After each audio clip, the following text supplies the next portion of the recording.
It's me again, yung ating yung Jojo. No edit, no filter, just me. So, kung bago ka pa lang sa aking channel, don't forget to like, share, and subscribe. So, this vlog is about mga pangarap, pursuing your dreams and goals, and storytelling. So, ito, walang filter dito kung ano yon sabihin ko.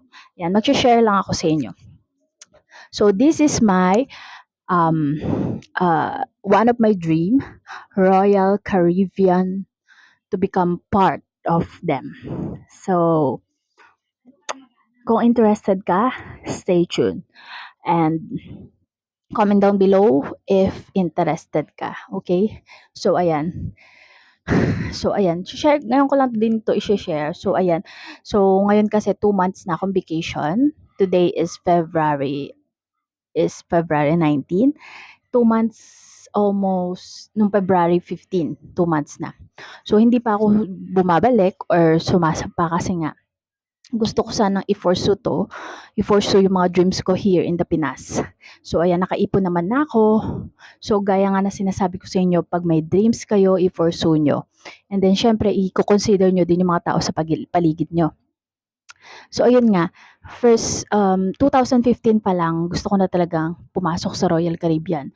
Pero nga, kailangan ko muna ng experience.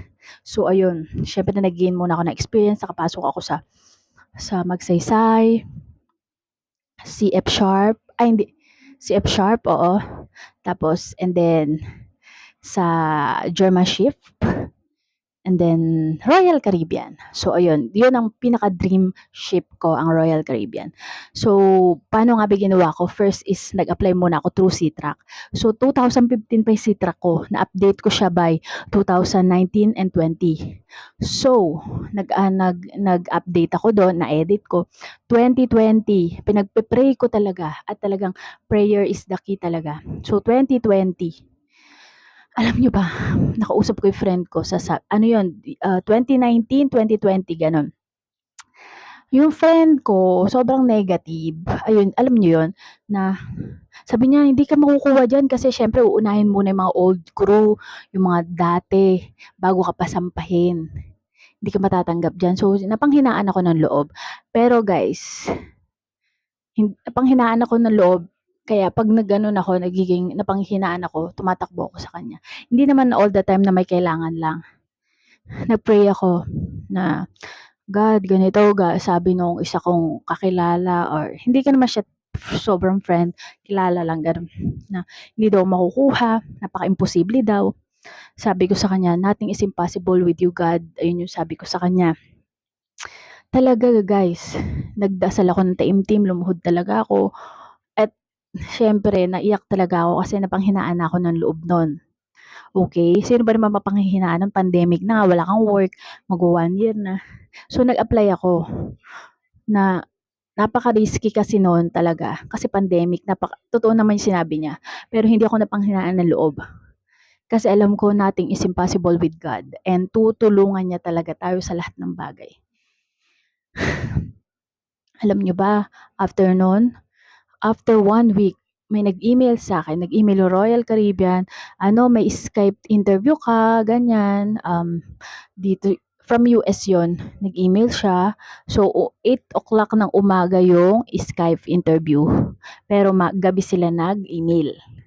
Then, ayun, nag-prepare ako, Skype interview, yung laptop ko, pinagana ko, yun, okay naman, through webcam. So, ayun, alam nyo ba, nung gabi lang din na yun ako nag-review, and talagang hindi niya ako pinabayaan ni God na na-review ko yung mga pairing ng wine pairing, and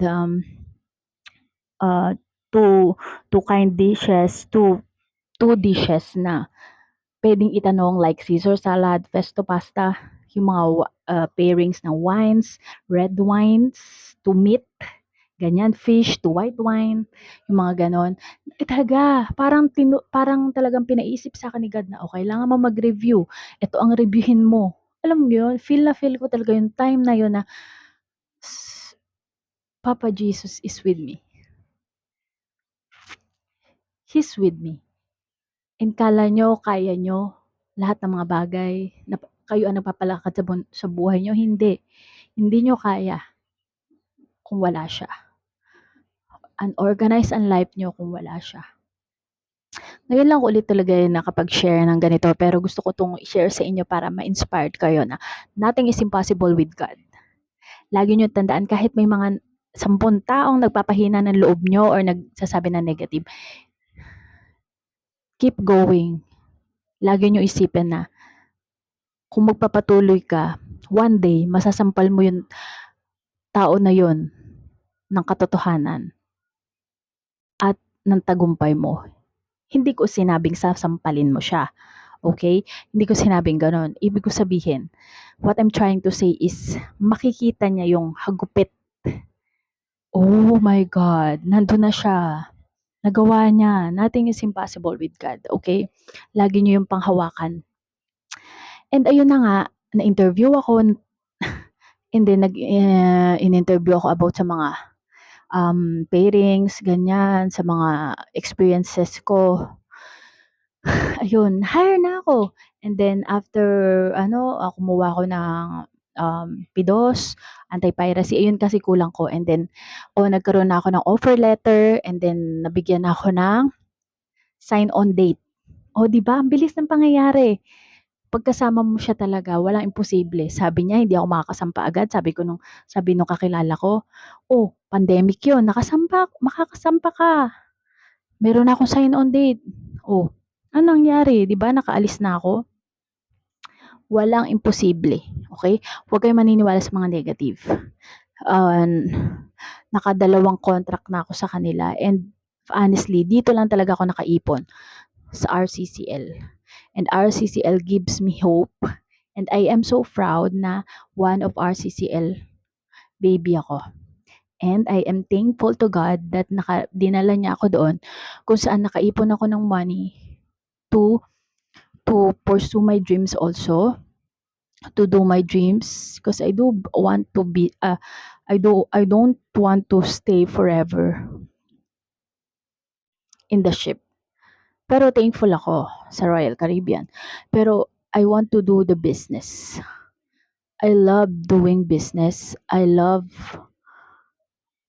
creating money in my own with God, with Jesus Christ. I mean, I want to do a business. Talaga. Yun talaga yung prepare ko talaga. So, nakaipon naman ako sa kanila and thankful ako doon. Sana kayo rin, kung nasaan man kayo, huwag kayong mawawala ng pag-asa. Kung nasan kayo ngayon, ginagamit yan ni God para mapunta kayo sa dapat nyo mapuntahan.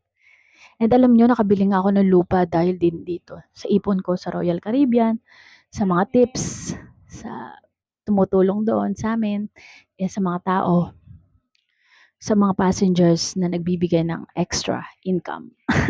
Like tips. So, yun.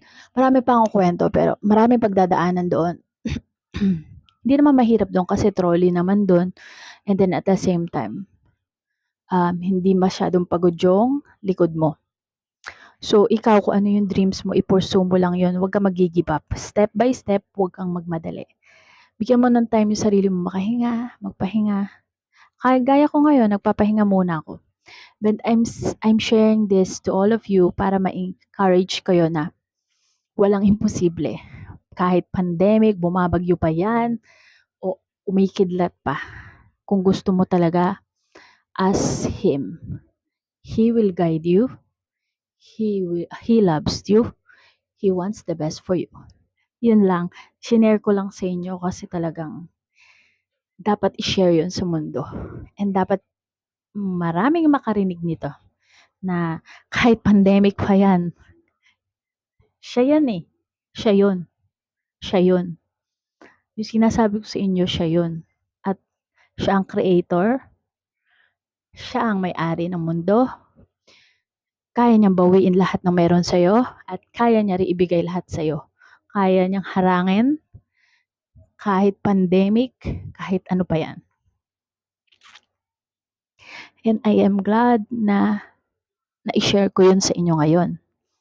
And sana na-inspire ko kayo and comment down below kung nag-work kayo doon, gusto nyo mag-work doon, baka may maitulong pa rin ako sa inyo. Bye! Don't forget to like, share, and subscribe, and comment down below kung may tanong kayo. See you in the next vlog.